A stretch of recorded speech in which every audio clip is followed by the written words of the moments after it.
एक घने जंगल के बीचों बीच स्थित थी एक विशाल और भव्य हवेली। कहा जाता था कि ये हवेली सदियों पुरानी है और इसके अंदर कई रहस्य छिपे हुए हैं। हवेली के चारों ओर का माहौल अजीब और डरावना था। स्थानीय लोग इस हवेली से दूर ही रहते थे और इसके बारे में कोई भी बात करना पसंद भी नहीं करता था। एक दिन कुछ युवा दोस्तों ने इस रहस्यमय हवेली का पता लगाने का फैसला किया। वो सभी रोमांच के शौकीन थे और डर से तनिक भी नहीं डरते थे। हवेली के पास पहुंचते ही उन्हें अजब सी ऊर्जा महसूस हुई।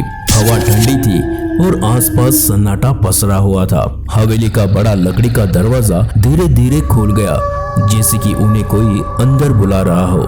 दोस्तों ने साहस जुटाकर हवेली के अंदर प्रवेश किया। अंदर का माहौल और भी डरावना था। धूल और मकड़ी के जाले हर जगह फैले हुए थे। फर्नीचर पुराना और टूटा हुआ था। कमरे में मंद रोशनी थी, जिससे अजीब अजीब परछाइयां दिखाई दे रही थी। दोस्तों ने हवेली का पता लगाना शुरू किया। उन्होंने कई कमरों का दौरा किया, लेकिन उन्हें कुछ खास नहीं मिला।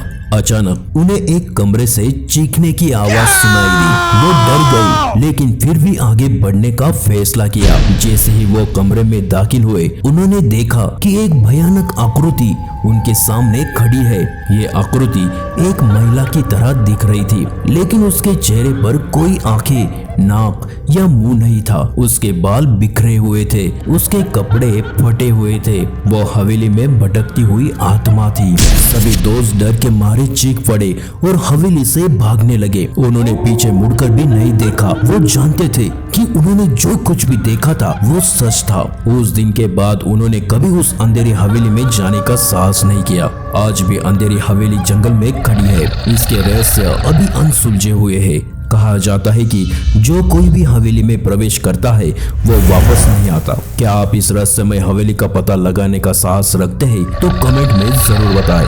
और हमारे इस चैनल पर पहली बार आए हो तो हमारे चैनल को सब्सक्राइब करना ना भूलिए।